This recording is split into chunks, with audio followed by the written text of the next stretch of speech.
Thank you very much for joining us this morning.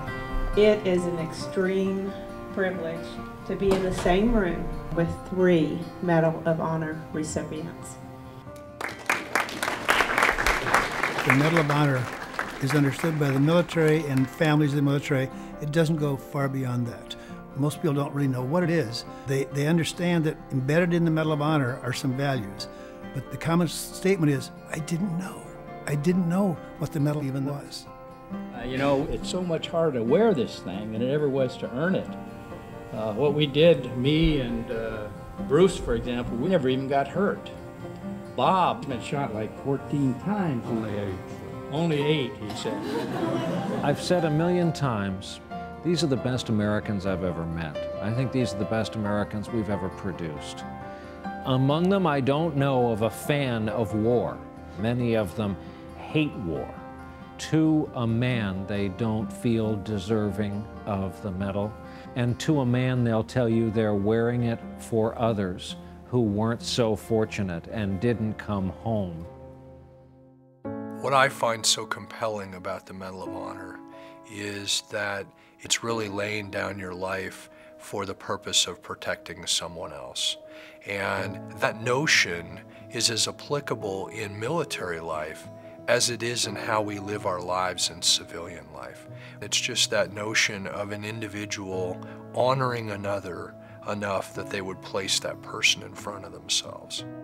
The Congressional Medal of Honor Foundation was incorporated in 1999, and its purpose was to further the objectives and goals of the society, which consists exclusively of the Medal of Honor recipients. They're asked to do a tremendous amount of activity where they interact with the public, and so helping them to do that is one element of the Medal of Honor Foundation's mission.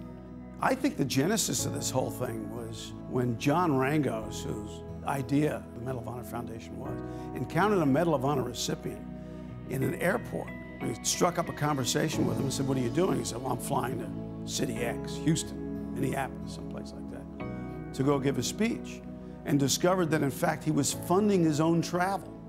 It was at that point he decided that he would do whatever he needed to do to have an organization that assisted in bringing the whole concept of service and sacrifice to the American public. The real benefit of all this is that when you take a look at what the Medal of Honor recipients have done, they've dug deep down into themselves at a certain moment in time and done something very courageous and very selfless to protect their comrades. The deeds that they performed translate into the ability of the ordinary person to believe in him or herself. If people get the feeling they can do that kind of thing, I think it's going to be great for this country. Our goal is to selectively use the energies and the presence of these men to perpetuate the legacy. The average recipient is 76 years old and there's only 90-something left alive. What we want to do is get a message to the kids, which is courage, selflessness, patriotism, and sacrifice. That can happen in outreach, where Medal of Honor recipients come to an event, and when you see people get to shake their hands and say it's an honor to meet you, they're meeting an 80-year-old man, but this 80-year-old man, as a 19-year-old, jumped on a grenade. And we're free because of the sacrifices they've made. When you say perpetuate the legacy, what does that mean? The way you engage people is you have to have a project or projects that can translate that. We published a book with the Medal of Honor stories, and the book became a New York Times bestseller, and more than 53,000 copies of that book were sent to schools with a primary aim to bring home what these stories were all about. We also have been able to capture the stories of more than 100 of these gentlemen on film. We're a free country because a lot of people, black, white, yellow, gave their lives so that you and I could live free. Every time a Medal of Honor recipient passes away, if I can say that we've captured their story in a book or in a video, that's success. Because that book, that video, and all of the different places it's shown will last for generations. Looking at this treasure trove that we had of living histories that had been created, what a gift.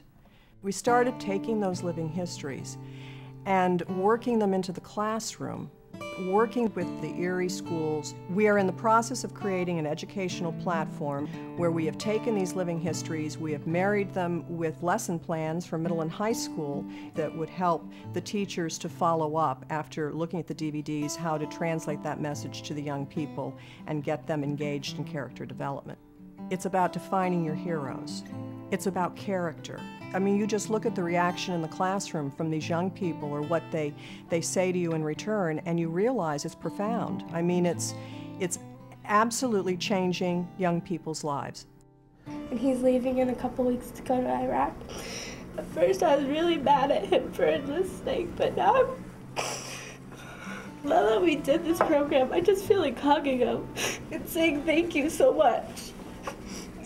It is absolutely the most powerful piece of the puzzle we've gotten to.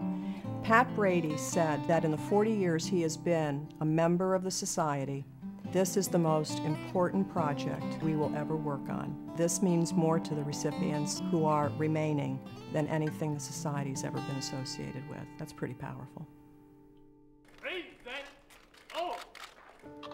One other initiative that's been particularly satisfying occurs on National Medal of Honor Day, which was established by Congress as March 25th of every year. And what we've done is to create a citizen honors program where we identify 3 civilians from around the country to receive a very prestigious award for civilians who have done the same kinds of things that Medal of Honor recipients did. David, upon witnessing the tragedy, went to the patrol car, pulled out the motorist, Nolte, out of the burning vehicle through a window and saved Nolte's life. You don't have to be in the military and you don't have to be in combat to be a hero. You can do an action that's a heroic action as an ordinary citizen on the spur of the moment. So now it's our way of recognizing someone that has gone above and beyond for their fellow citizens. You know, it sounds cliched to say there are heroes walking among us. We are entrusted with telling the public, these are extraordinary men. These men right here, at the time of this interview, we're down to 91 of them alive. These are extraordinary men. They are you, however. They started as citizens. You know, most people don't read the Declaration of Independence. So you don't recognize what the sacrifice was for those people. The very last line said, we pledge our lives, our fortunes, and our honor to this cause. The people who signed it said, I don't care, I'm willing to put everything on the line for freedom, for the freedom of my fellow man. And they weren't kidding. If the next generation didn't understand what their sacrifice was, we were doomed to die. I think education is the single most important thing that we do. And if there's anything, if there's one thing that we can do to keep the country free, it's to educate the next generation about the notions and the importance of service and sacrifice.